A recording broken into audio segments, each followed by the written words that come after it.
ఈవేళ మరి చెప్పలేడు, ఈవేళ ఎవరూ చెప్పలేడు, ఇంక ఇతరులు ఇచ్చారని చెప్పేటువంటిది లేదు. వేలాది మంది ఈనాడు ఇక్కడ వచ్చి వాస్తవం ఏంటో తెలుసుకున్నారు. ఆచి చికెన్ మసాలా. కానీ ఇది మనకు సరిపోదు, ఇది సాధించాలి. సాధించేదాకా మనం పోరాటం చేయాల్సినటువంటి అవసరం ఉంది. దానికి గాను ఈవేళ చూడండి 3.5 లక్షల కోట్లు ఎప్పుడు అప్పు అయిపోయింది 2 సంవత్సరాల్లోన.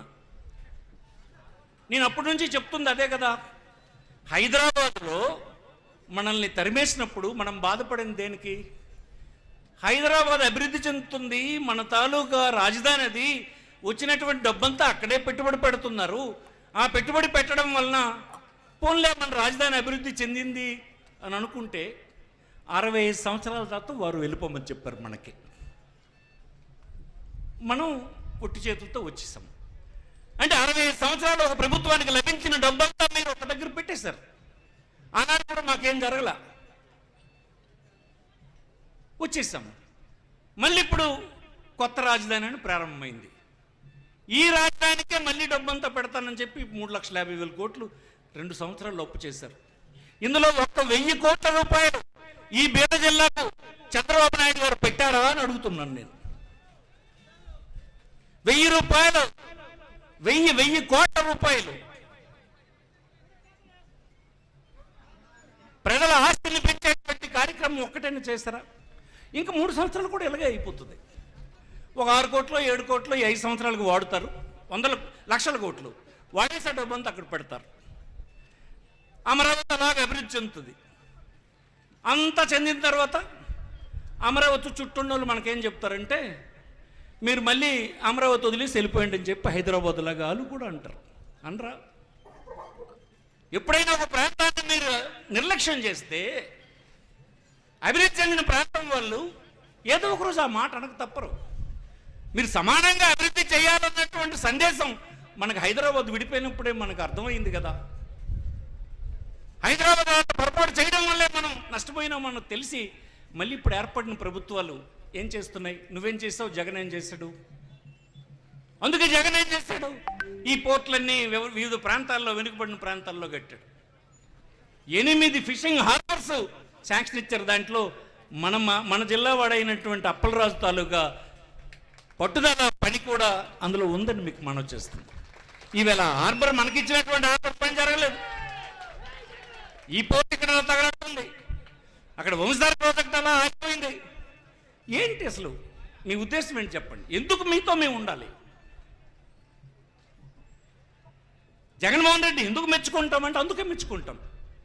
కుర్రాడైనా మొదటిసారి ప్రభుత్వంలోకి వచ్చిన పరిపాలన అంతా వికేంద్రీకరణ జరగాలి, అందరికీ అభివృద్ధి ఫలాలు అందాలి అన్నటువంటి ఆలోచన తప్ప? నేను మీ అందరిని అడుగుతున్నాను, తప్ప? మనం ఈ విషయాన్ని అన్ని దగ్గరలు చెప్పాలి. పత్రికల్లో జగన్మోహన్ రెడ్డి ఒక ద్రోహిలా సృష్టించి అతనేదో అమాయకుడి కింద, అతనేదో పిచ్చోడ్లాగా మాట్లాడారే, అందరూ నవ్వుకున్నారు అందరూ. కానీ ఇప్పుడు అర్థమవుతుందా మీకు ఎందుకు వికేంద్రీకరణ అవసరం? రాజ్యాంగం ఏం చెప్పింది? రాజ్యాంగ పద్ధతిలో పరిపాలన జరుగుతుందా? శాసనసభ పెట్టి ఒక రెజల్యూషన్ పాస్ చేసుకుని ఇక్కడే ఉండాలి రాజధాని అని చెప్పి ఈవేళ ఢిల్లీకి పట్టుకొని వెళ్తున్నారు కాగితం. తర్వాత వచ్చినటువంటి ప్రజలు ఒకసారి ప్రభుత్వం ఏర్పాటు చేస్తే అక్కడ రాజధాని ఫెయిల్ అయిపోతే ఆ తర్వాత ప్రజలు ఎన్నుకున్నటువంటి ప్రభుత్వాలకు అధికారం లేదా? ఆ ప్రాంతం పనికిరాదని తేలితే ప్రజల నిర్ణయాలకి గౌరవం లేదా? రాజ్యాంగంలో ఎక్కడుంది ఇది?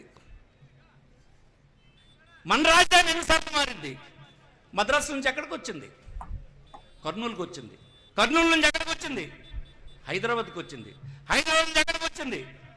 అమరావతికి వచ్చింది.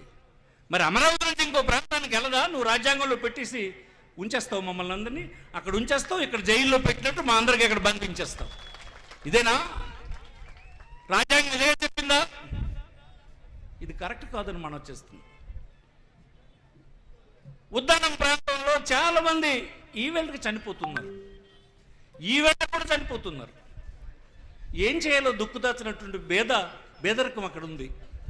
వాళ్ళందరికీ మీ మాయమాటలతో మోసం చేస్తున్నారు తప్ప కనీసం మేమిచ్చినటువంటి నీరు అందించేటువంటి కార్యక్రమం ఇప్పుడు చేయండి. కనీసం ఆ డయాలసిస్ సెంటర్లో పనిచేసినట్టు చేయించండి. ఇక్కడ వంశధార ప్రాజెక్ట్ ఉంది, ఆ ప్రాజెక్టు ఒరిస్సా ప్రభుత్వంతో మాట్లాడి అక్కడ ఇక్కడ మీ ప్రభుత్వాలు ఉన్నాయి, వెంటనే నేరేడు బ్యారేజ్ శాంక్షన్ చేయించే పని చేయించండి. ఈ మూలపేట పోర్ట్ని వెంటనే పూర్తి చేయడానికి అడ్డు పెట్టకుండా వారికి అన్ని రకాల సహకారాన్ని అందించి పూర్తి చేసి మా అందరి తలగా ఆశయాన్ని నెరవేర్చే పని చేయండి. మేము ఎంతకాలం ఇలా ఊరుకోవాలని అడుగుతున్నాను నేను. ఈవేళ మనందరి ముందున్నటువంటి సమస్య ఒక్కటే, మనం ఊరుకుంటే ఈ జిల్లాలో మరి ఎవడు మనల్ని అభివృద్ధిని మన వైపు చూడరు.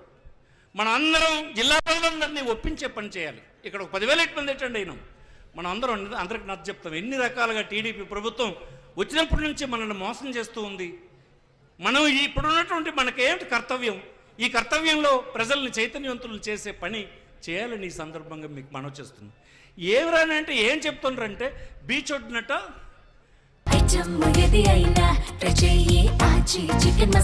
ఆచి చికెన్ మసాలా